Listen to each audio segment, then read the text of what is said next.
konec nam je ostala samo še ena beseda. Hvala vsem vam, ki ste to popoldne prišli sem.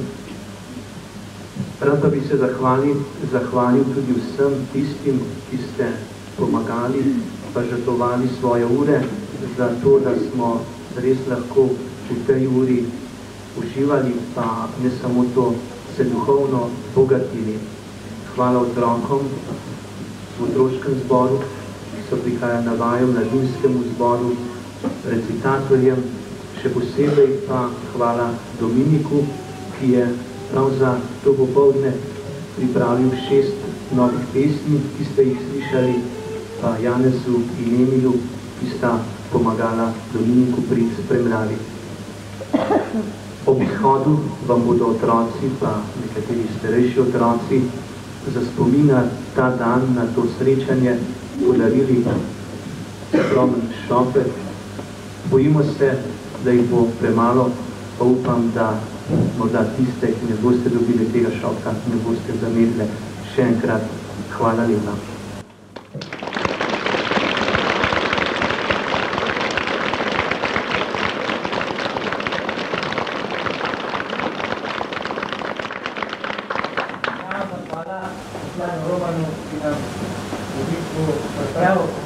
Lahko delamo, ker človek lahko dela, če nima pripravljena, ne more da bi deloma nič narediti. Roman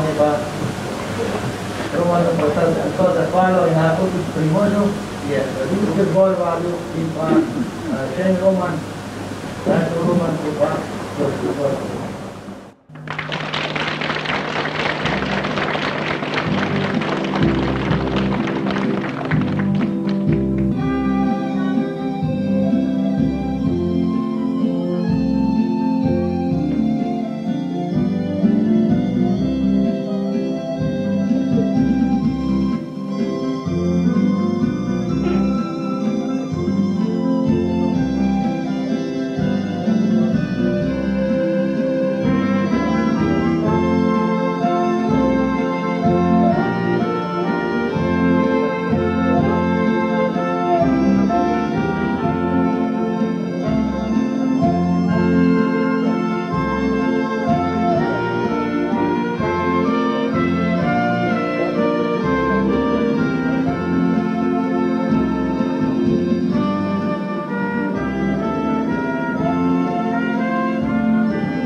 Božič naj bo torej dan ko kristjani odpiramo na stežaj vrata svojega življenja Bogu, to je dobroti in ljubezni.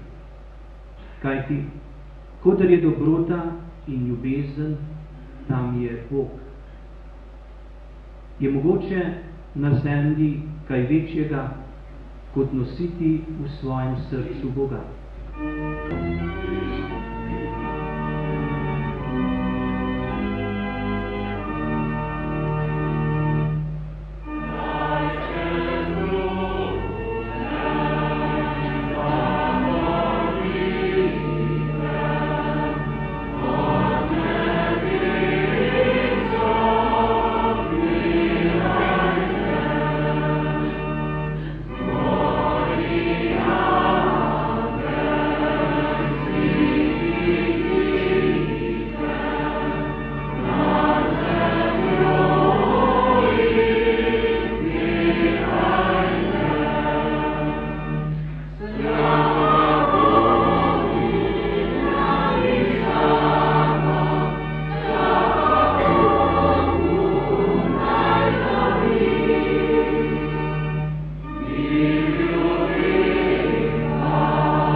Te besede je zapisal umetnik slovenske pisane besede Ivan Cankar.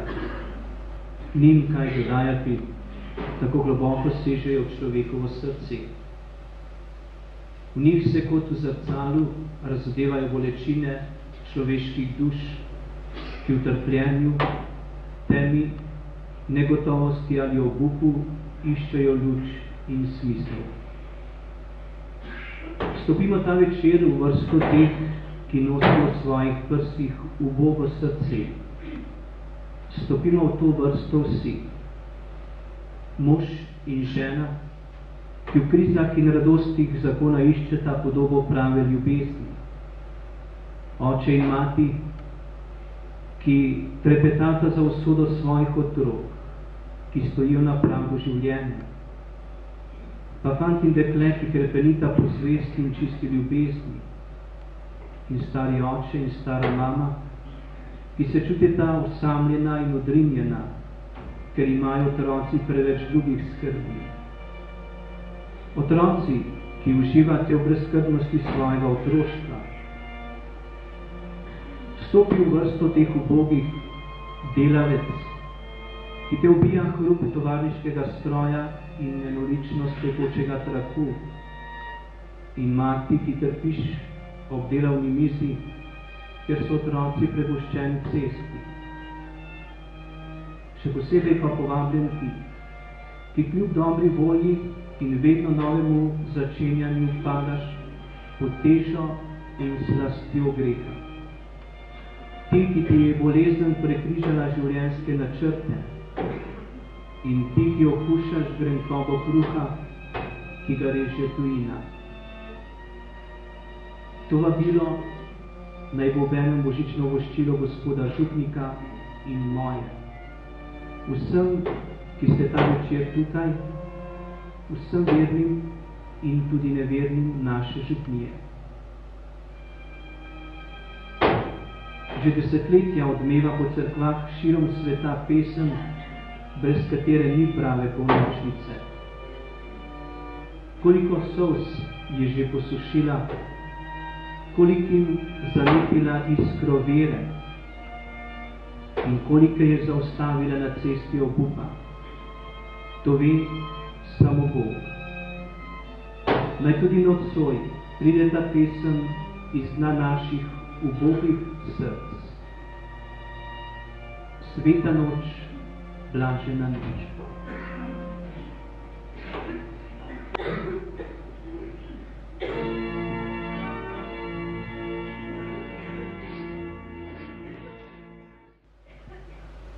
To božično bogoslužje, polnočno svetomašo, je tako hrepenel obhajati z nami tudi naš gospod župnik, pa je moral včeraj ponovno v bolnico na Golnik. Vabim vas, da v teh božičnih praznikih mislite nam, pa da zanj tudi molite za njegovo zdravje.